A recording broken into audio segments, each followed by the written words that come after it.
Welcome back to Absolutely Focused Radio Podcast. My name is Daniel Nelson, the Bud, your sobriety buddy. Today, I'm diving into a personal story about transformation, one that I hope inspires you to take control of your health and your life. Let me ask you this. What if one choice, one decision could change everything for you? For me, that choice was stopping drinking and taking charge of my health. It wasn't easy, but it was worth it. And today, I'm here to share my journey, the lessons I learned, and the facts that might just help you make your own breakthrough. Not long ago, I was in a rough place. My night started with a half a pint of Ray and Nephew rum, just to kick things off. I called it my warm-up. From there, I'd move on to gin, and that night would spiral into a haze. Back then, I used to joke, gin made me sin. But the truth was, those nights weren't jokes. They were cycles. I thought I was living it up, but I was really tearing myself down. At the time, I was taking 2 high blood pressure pills. And even then, my readings were sky high. Every doctor's visit was the same story. Your blood pressure's too high. But I kept ignoring the signs. One day after another, worrying blood test, something clicked. I decided enough is enough. I stopped drinking, took a hard look at my life, and started making changes. Slowly but surely, I began to reclaim control.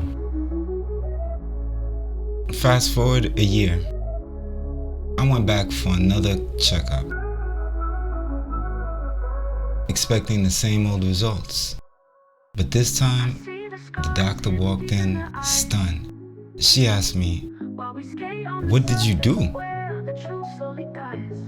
I thought I did something wrong. But the truth was, I'd done something right. My blood tests came back clean, no issues, no high alerts. When I told her what I did, cutting out drinking, eliminating negativity, and focusing on my health, she was amazed. That moment proved to me that change is possible.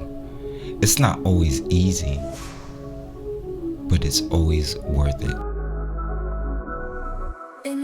Here's why these changes matter. Heavy drinking can raise blood pressure by up to 7 points, putting you at a much higher risk of heart disease and stroke. Drinking without eating accelerates alcohol absorption, leading to gut damage, liver stress, and even alcohol poisoning. Alcohol disrupts serotonin and dopamine in the brain, which can worsen anxiety, depression, and even impair decision making. And it's not about physical health. Alcohol lowers your inhibition and can lead to choices you wouldn't make sober. For me, gin made me sin. But for others, it might be something else. Recognizing the impact of these habits is the first step to breaking.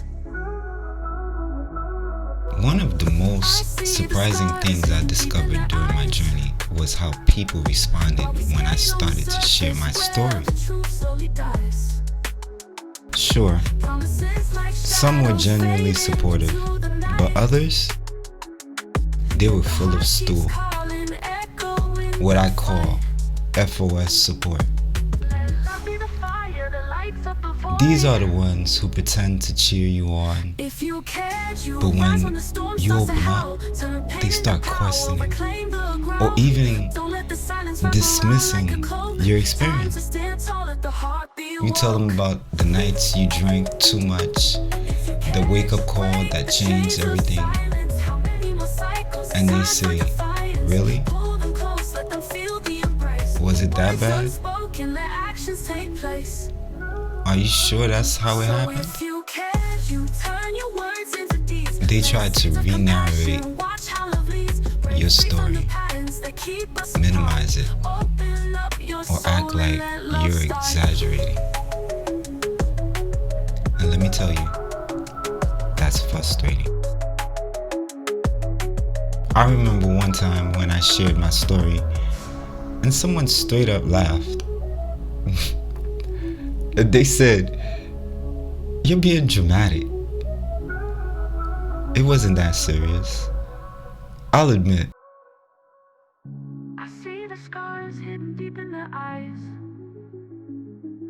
it hurts at first. But then I reminded myself, they don't know my journey, and they don't have to. My brother once reminded me of something from The Four Agreements by Don Miguel Ruiz, a book that changed how I approach moments like this. One of the agreements is don't take anything personally. When people dismiss your story or question your truth, it's not about you. It's about them.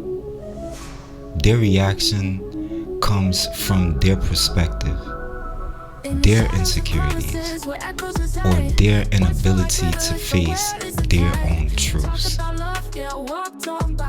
Now, the Four Agreements sound simple. Don't take things personally. Don't make assumptions. Always do your best. And be impeccable with your word. But let me tell you, living them is one of the biggest challenges you'll ever face. The key is, don't let their doubts or dismissiveness shake your progress.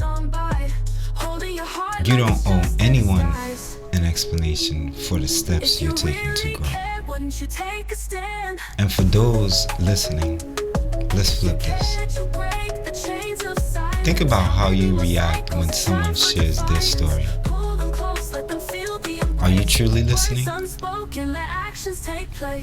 Are you supporting without judgment? Or are you jumping to conclusions, questioning them, or offering empty FOS support?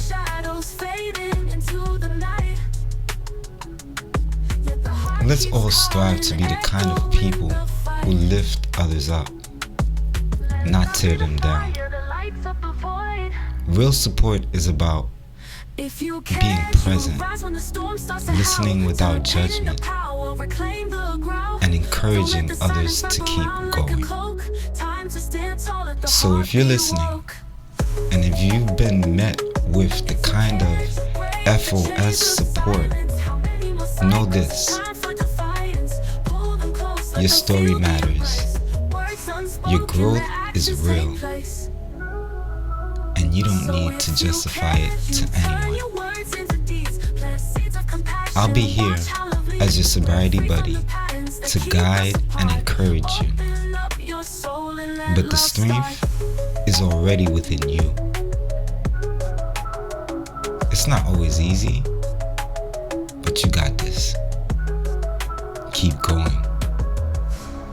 Because the best version is already on its way.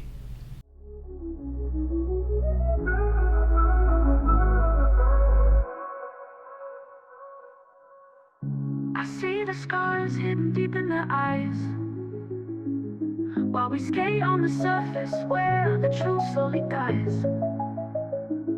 Promises like shadows fading into the night, yet the heart keeps calling, echoing the fight. Let love be the fire that lights up the void. If you came in the power, reclaim the ground. Don't let the silence wrap around like a cloak. Time to stand tall, let the heart be woke.